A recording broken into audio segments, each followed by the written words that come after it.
இன்றைய பைபிள் வசனம். இப்பொழுது நாம் தந்தையாம் கடவுளும் நம் ஆண்டவராம் இயேசுவும் உங்களிடம் வருவதற்கான வழியை எங்களுக்கு காட்டுவார்களாக. உங்கள் மீது நாங்கள் கொண்ட அன்பு வளர்ந்து பெருகுவது போல நீங்கள் ஒருவர் ஒருவருக்காகவும் எல்லாருக்காகவும் கொண்டுள்ள அன்பையும் ஆண்டவர் வளர்த்து பெருக செய்வாராக.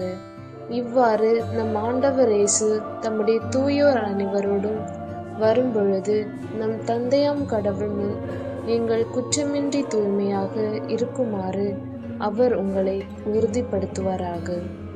1 தெசலோனிக்கேயர் அதிகாரம் 3 வசனம் 11 முதல் 13 வரை.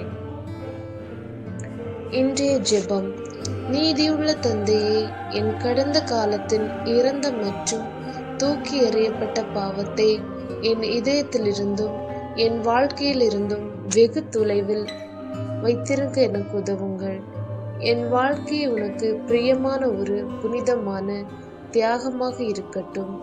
இறைவனே, இந்த உலகின் சோதனைகள் மற்றும் சோதனைகளை என்னால் வெல்ல முடியும் என்பதை அறிந்து நம்பிக்கையால் என்னை நிரப்ப பரிசுத்த ஆவியானவரை நான் கேட்டுக்கொள்கிறேன். என் இரட்சகராகிய இயேசுவின் நாமத்தில் நான் ஜெபிக்கிறேன். ஆமேன். பிதா, சுதன், பரிசுத்த ஆவியின் பெயராலே ஆமேன்.